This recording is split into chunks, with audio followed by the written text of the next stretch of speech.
साथियों, जय भीम जोहार। इस वक्त हमारे साथ मौजूद हैं उषा दास मैडम, जो कि सोशल एक्टिविस्ट हैं और वाम से संगठन से जुड़ी हुई हैं और तमाम मुद्दों पर अपनी बात रखती हैं। अभी अमित शाह जी का जो बयान आया, अंबेडकर अंबेडकर अंबेडकर को मानने वालों के लिए जो एक उन्होंने मैसेज दिया कि अगर आप भगवान का नाम लेता इतना तो स्वर्ग की प्राप्त हो जाएगी। उसी सिलसिले में बात करेंगे। सबसे पहले मैम, आपका स्वागत है। जी, बहुत बहुत धन्यवाद। अमित शाह जी का बयान जो आप देख रहे हैं, किस तरह है?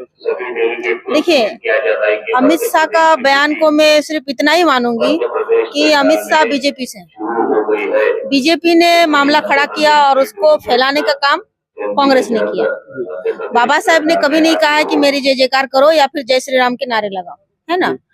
रही बात राम की, तो 1950 में जैसे ही बाबा साहब ने संविधान तैयार किया, उसी दिन से राम नाम जो है या फिर अन्य कई जितने 33 करोड़ देवी देवता हैं, उनकी नसबंदी बाबा साहब ने उसी दिन कर दी थी। तो अभी क्या हो रहा है, उनको मिर्ची लग रही है कि जब से संविधान बना है, जब से संविधान बन के बहुजनों को हक अधिकार मिलने लगे हैं, तब से उनके भगवान पैदा नहीं हो रहे हैं।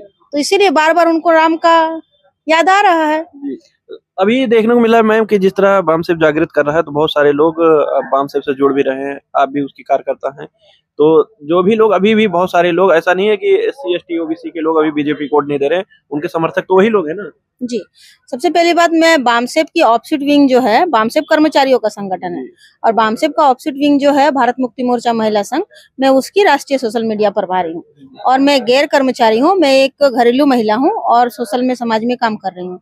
रही बात सवाल की बीजेपी को वोट देना या फिर कांग्रेस को वोट देना, तो ये जो सरकार बनी है पिछले 75 सालों से, इस सरकार ने कभी हमारे लोगों को जागृत किया ही नहीं है कि आखिर वोट का मतलब है क्या। बाबा साहब ने वोट देने का मतलब ये नहीं कहा था कि आप किसी के नाम के आगे मुहर लगाओ या तो बटन दबाओ या तो ठप्पा लगाओ, उसके बाद 5 साल उसको सिर्फ कोसने का काम करो।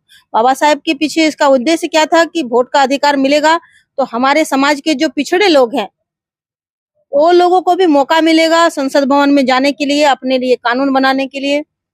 जैसे कि आपने जो अपना रास्ता चुना है सामाजिकता, आप समाज में रहती हैं, आपका मन नहीं करता जैसे कि आप इस अधिवेशन में पिछले कई दिनों से चल रहा है, अब यात्रा भी की होंगी काफी लंबा समय, तो आप लोग तो महिलाएं तो महिलाओं के पास जाती है, किट्टी पार्टी करती हैं और उसमें बिजी हैं, तो आप क्या इस सिचुएशन को चुना आपने? इसके लिए बाबा साहब ने एक शब्द कहा था कि गुलामों को गुलामी का एहसास करा दो, तो वो क्रांति करेगा। मुझे जब गुलामी का एहसास हुआ बामसेव के द्वारा। कहाँ गुलाम है? आप झूठ बोल रहे हैं, कैसे मान सकते हैं गुलाम? देखिए, एक बेड़ियां पड़ी नहीं है आप नहीं, गुलामी का मतलब ये नहीं है कि हमारे पैरों में बेड़ियां रहेगी। गुलामी का मतलब क्या होता है कि इसके लिए मान्यवर काशीराम साहब ने भी कहा है कि आप जिंदा हो, इसका मतलब ये नहीं है कि आपके शरीर में जान है। अगर आप जिंदा होने के बावजूद भी अगर आपके सारे हक अधिकार खत्म हो रहे हो, तो आपको मरा हुआ इंसान समझा जाएगा।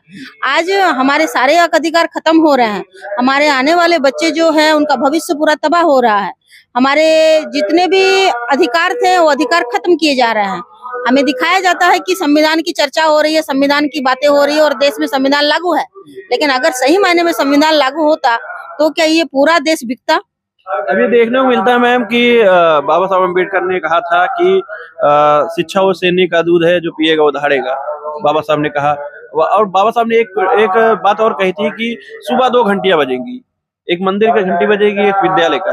लेकिन आज देखने को मिल रहा है बहुत बड़े पैमाने पे महिलाएं जो है वो कर्म कांड में फंसी हुई है। उसका क्या? हाँ जी, महिलाओं का मामले में मैं वही कहूंगी कि महिलाओं को जागरूक करना पड़ेगा। मैंने आज सुबह भी कहा था मंच से कि हमें गांव के जो महिलाएं हैं उनको जागृत करना पड़ेगा, उनको दोस्त और दुश्मन की पहचान कराना पड़ेगा। असल में क्या है, महिलाएं परंपरा को ही अपना परंपरा जो थी वो परंपरा को ही मानती हुई आ रही है। तो परंपरा में और एक अन्याय अत्याचार में उनको फर्क समझाना होगा कि ये जो आप कर रही हैं, ये इसमें आपका उद्धार होने वाला नहीं है। क्योंकि महिलाएं जो हैं वो कश्मीर से कन्याकुमारी तक अगर आप देखेंगे तो उनके ऊपर अन्याय अत्याचार हो रहा है। तो ये सामाजिक तौर पे उनके ऊपर अन्याय अत्याचार हो रहा है, तो वो क्या सोचती हैं, इसका उपाय वो धार्मिकता में खोजती हैं। तो जब सामाजिक रूप से आपके ऊपर अन्याय अत्याचार हो रहा है, तो आपको सामाजिक रूप से ही उसके लिए आपको आंदोलन चलाना होगा। तो क्या संदेश देंगी तमाम बहुजन समाज महिलाएं जो भी आज भी उन कुरीतियों को मान रही है? कह देखिए, समाज में कहा जाता है कि बहुजन समाज की बात कर लिया जाए, महिलाएं उतना सेक्रीफाइस नहीं करें। जैसे माता रमाई हुई, सावित्रीबाई फुले हुई, उन्होंने अपने जो उनके हस्बैंड थे उनका बड़ा साथ समर्थन दिया।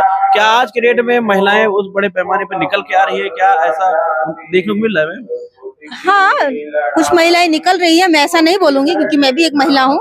महिलाएं निकल रही है और इसी दिशा में हम आगे जाके काम भी करने वाले हैं और महिलाओं को ज्यादा से ज्यादा हम निकालने का भी काम करेंगे। और महिलाओं को मैं संदेश देना चाहूंगी कि आप महिला हैं, आप एक बच्चे को जन्म देती हैं तो आपको पता है बच्चे होने का दर्द पीड़ा क्या होता है। तो हमारा काम सिर्फ बच्चे पैदा करना नहीं है, अपने पैदा किए हुए बच्चे के भविष्य को निर्धारित करने के लिए, उसके भविष्य को सुरक्षित करने के लिए, उनके हक अधिकारों को बचाने के लिए हमें ज्यादा से ज्यादा तरीके से काम करना होगा। क्योंकि ये जो व्यवस्था चल रही है भारत में, इस व्यवस्था से पुरुष तो गुलाम है ही, लेकिन महिलाएं दोहरी गुलाम है, पहली अपने पुरुषों की और दूसरा इस व्यवस्था की। तो महिलाओं को दुगनी गति से काम करना होगा और दुगनी गति से अगर महिलाएं काम करेंगी तो ही उनका जो आने वाला कल है, उनका भविष्य है, वो सुरक्षित होगा। बहुत बहुत धन्यवाद।